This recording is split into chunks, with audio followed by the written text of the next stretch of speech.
What's up, everybody? Welcome to Fresh Ink. This is my vlog where I pretty much talk about the state of comics, what's going on, and I give you my top 4 picks of the week that I think you should pick up, check out.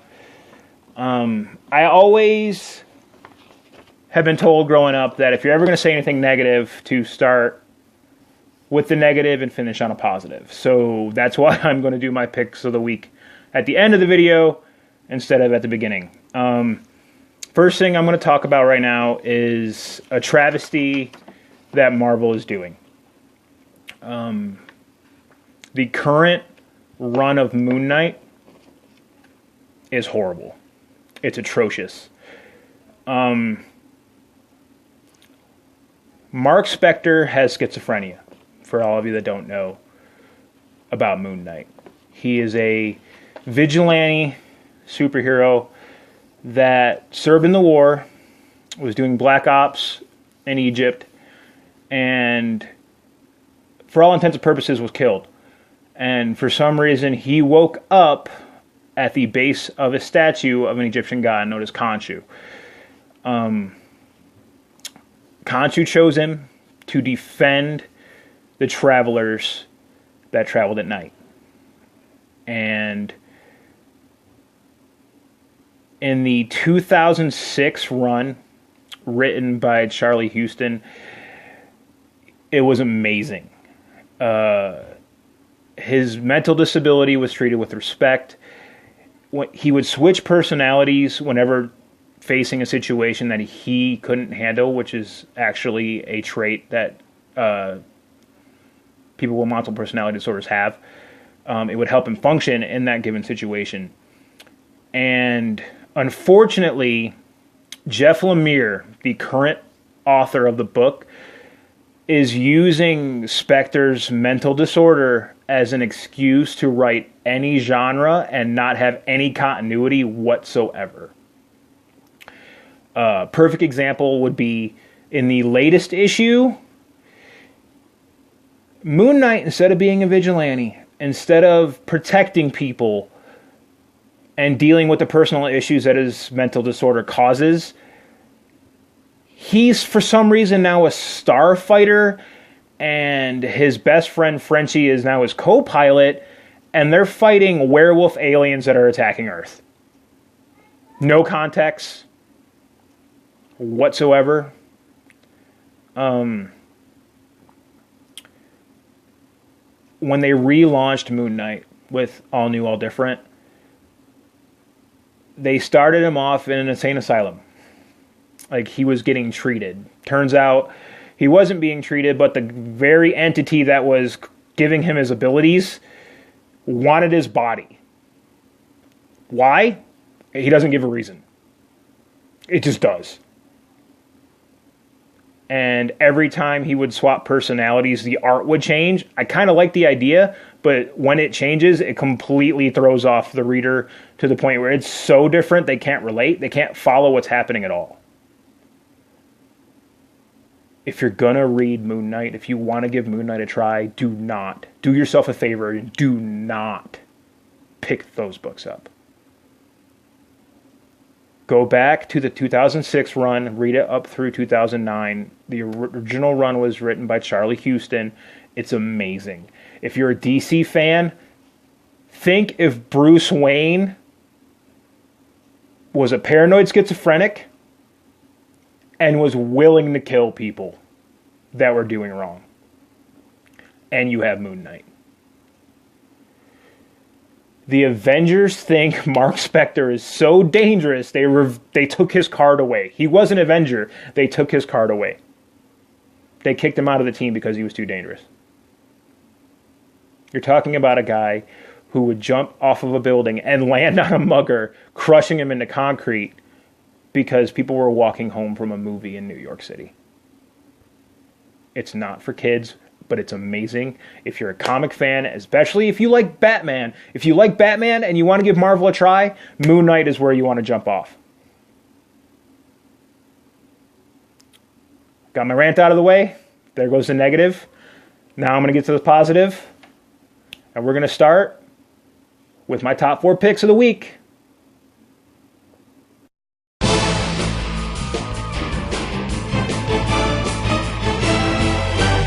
right, everybody. First up on our list is Infamous Iron Man #1. Now, I'm going to give you guys a heads up.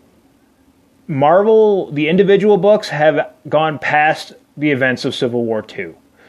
So there may be spoilers in this book for the storyline of Civil War II because Marvel's taking forever to get Civil War II out. But pretty much the premise of Infamous Iron Man is there's a new Iron Man. It's Doctor Doom. And let me give you some context because the book doesn't do it. Back in the Secret War, Doom discovered a room that Mr. Fantastic of the Fantastic Four was writing an equation. It was all over the walls, like the rantings of a madman. And Doom, the moment he saw it, figured out that it's the equation that tells when the world's going to end. And by Reed's calculations, if no variable shifted whatsoever, the world would end in 20 years. Victor made a choice. He decided to change the variable that was himself. Instead of being a villain, instead of wanting to rule just Latveria and rule and dominate the world, he wanted to save it. Because you can't rule a world that doesn't exist. So he changed the variable that was Doctor Doom, and he became a hero. Pick it up. It's great. The art is awesome. None of the villains understand why Doom wants to become a hero, and that's part of its charm. But I will warn you, there are potential spoilers to the Civil War storyline because they're ahead. But do yourself a favor if you like Iron Man, if you love Doctor Doom, pick it up.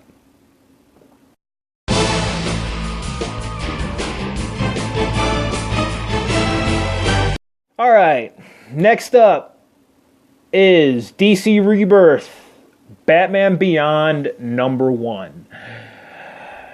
That's right, folks. Terry McGinnis is back in Rebirth, and it starts pretty much a year after the last run ended.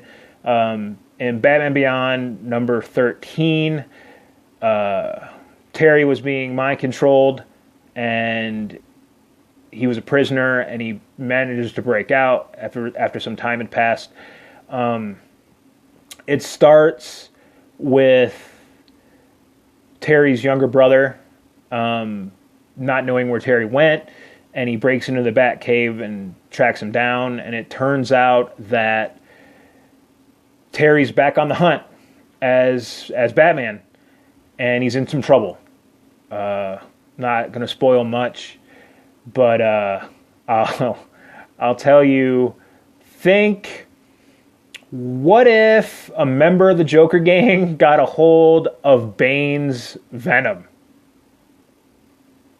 Check it out. Some awesome stuff. I give it a thumbs up. Pick it up.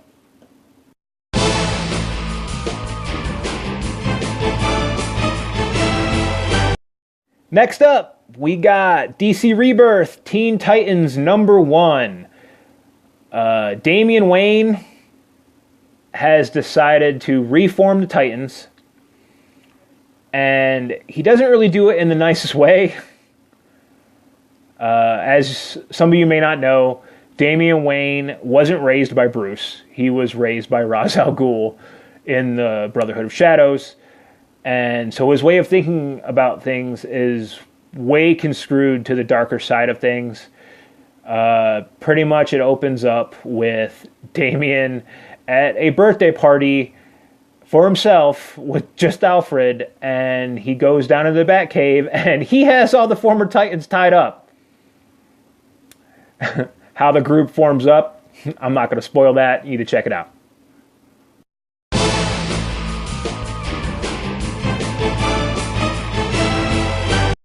And finally, my fourth pick is Civil War II #6.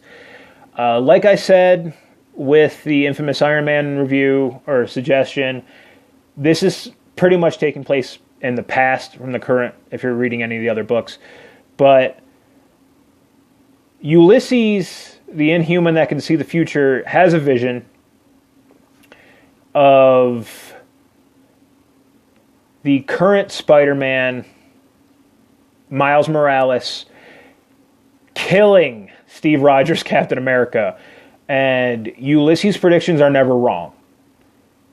And it deals with the conflict of, we know Miles is a good guy. He's a good kid. He would never do this. What would cause this to happen?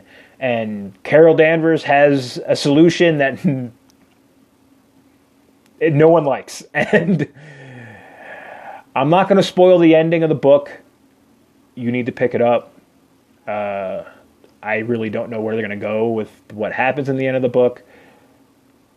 I hope it's not where I think it's going. When Civil War number 7 comes out, I'll definitely have a reaction on that. Pick it up. As always, have fun, play games, support your local shop, and I'll talk to you later.